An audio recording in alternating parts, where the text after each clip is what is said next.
Hey guys, Big Nate 84 here, bringing you all kinds of professional and informative how-to videos and product reviews. In this video, I will be explaining the process of obtaining a firearms license in the state of Massachusetts. I'm going to break down the process for you step by step. Here's what I'll be discussing in this video. Feel free to skip around by clicking on whatever interests you the most. And I figured this would be a fitting video response to Pete over at the Armory channel. He uploaded a video a couple weeks ago titled "How Gun Friendly is Your State?" You should also be familiar with the Massachusetts Gun Control Act of 1998. Go to the Massachusetts Division of Wildlife and Fisheries website to read more about how that law will affect you. Well, I guess before I get started, I should talk about what you're seeing here before you. This right here is my 9mm Beretta 92 FS, first firearm I ever bought. And this right here is a Remington 700 ADL, chambered in .30-06. And this bag you see right here was made by US Peacekeeper. It's actually a rifle bag.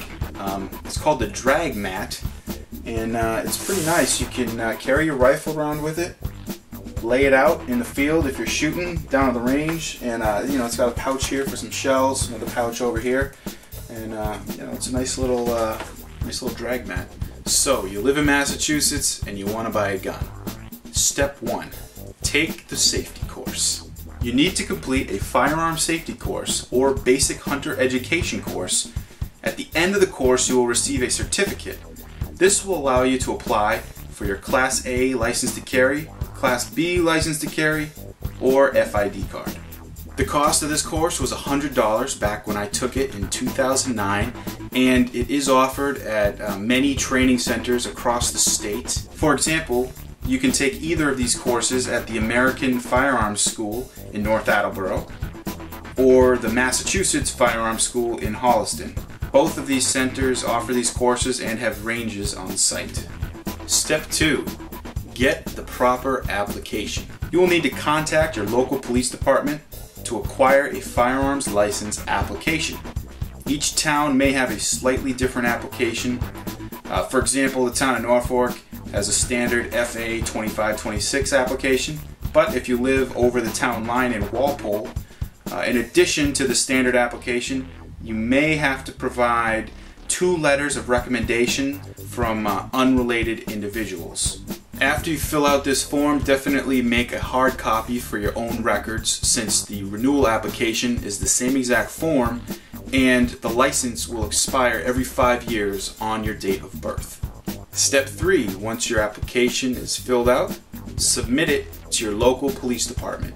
With your application, you'll need to include a copy of your firearms safety certificate or basic hunter education certificate. There is an application fee of $100.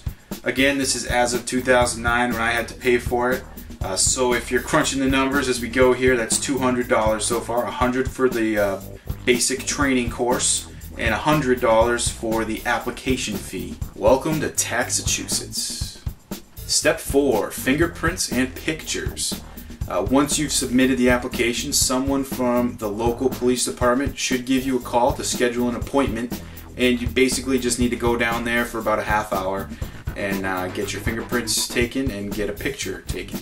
Step 5: pick up your license. After about 40 or 50 days and your information has been processed, you should get a call to come down and pick up your license. You could be denied a firearms license if you have a criminal record or if you lied on your application. You may be fined or imprisoned for lying on your application. If you feel you have been wrongfully denied, you can appeal, and at that point in time, it's probably worthwhile to get a good lawyer who specializes in firearms cases. Alright, we're not done yet. Step 6: renew your license every 5 years. As mentioned previously, the license lasts for 5 years, so don't let it expire. Keep track of the expiration date and send in your renewal application at least 40 days prior to your license expiration date. This renewal application needs to be submitted again to your local police department. I recommend dropping it off in person so that they have a hard copy, or using certified mail so that you have confirmation that the form was delivered. The last thing you want to happen is for your renewal form to get lost in the mail, and before you know it, you're getting charged for a firearms violation due to a paperwork mishap. That's just not a good situation to put yourself in. Alright, step 7. Here's the last thing you need to worry about. Change of address. If you move from one town in Massachusetts to another town in Massachusetts, you need to notify 3 parties. The town that you're moving out of, the town you're moving into, and the Firearm Record Bureau in Chelsea, Massachusetts. You're given a grace period of 30 days from the date of your move to send in this change of address notification form. Failure to do this can result in a revocation or suspension of your license. You'll need to make 3 copies of both the front and back of your license and 3 copies of the form, and then send it out to all 3 parties involved.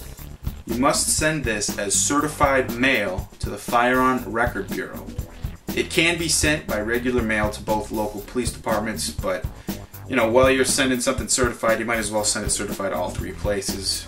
You know, it's just better to know for sure that they received your document.